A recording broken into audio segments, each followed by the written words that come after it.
Ça ressemble plus à une grange pour l'instant qu'à une maison, parce qu'ils voient tout ce qu'il y a dedans, la paille et les déchets. C'est vrai que les gens se posent un peu des questions aussi. Hein.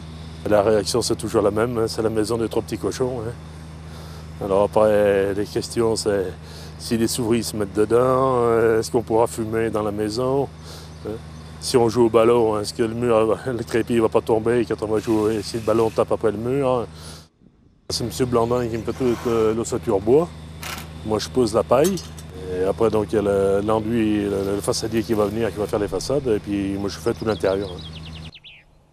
La réalisation d'un panneau pour le kit de construction modulo paille est relativement simple. C'est l'application de la maison ossature bois dite à plateforme qui consiste à assembler différents morceaux de bois préalablement calculés, rabotés, secs.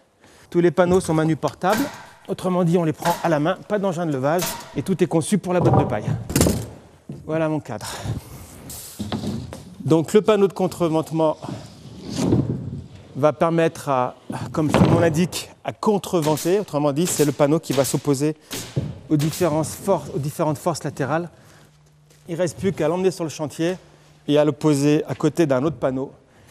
C'est le cumul de ces panneaux, le montage de ces montants qui vont permettre le positionnement de la botte de paille. On va écraser l'ensemble et là, on aura une résistance supérieure à 6. Autrement dit, on aura le mur d'une maison passive.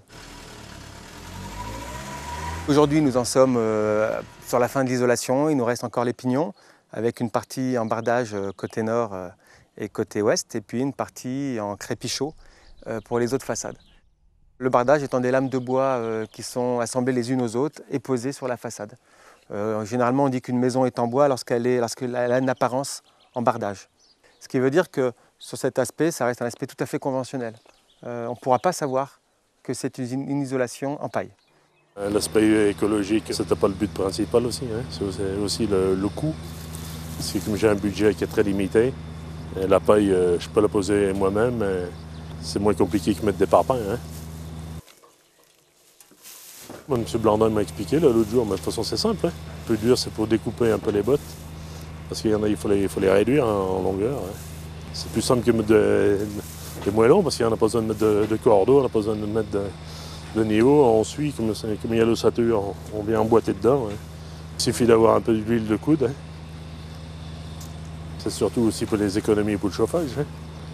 On est vanté. Hein. Alors maintenant, au prix où sont les énergies, il faut aussi prévoir avoir un chauffage moindre à moindre coût. Hein. C'est surtout l'avantage de la paille qui est un gros isolant. Hein.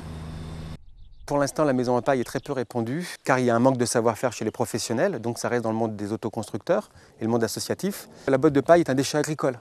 Donc théoriquement, c'est une botte de paille qu'on brûle, dans certaines régions on le brûle, ou qui devient une litière. Or là, ça devient un matériau de construction et un isolant relativement bon. Ensuite, en termes d'eau, une construction classique comme celle qui est derrière nous consomme en gros, en moyenne en France, 6000 litres d'eau pour réaliser ce bâtiment, avec l'eau qu'on met dans le béton, etc. Ici, il n'y en a quasiment pas. En tous les cas, on n'a pas besoin d'eau pour les murs en ossature bois isolation paille, pour la réalisation. Donc tous ces éléments contribuent à une démarche écologique. Sur le plan purement économique, bien entendu, on a une résistance thermique des murs relativement importante au regard du conventionnel type laine de verre, pour un coût moindre. En termes de réalisation, de temps de réalisation, lorsqu'on n'a pas des intempéries importantes, une maison comme celle-ci, en 6 mois, c'est du clé en main. Or, une maison conventionnelle, on dépasse l'année très souvent. Donc si on fait l'économie des loyers derrière, c'est encore une économie.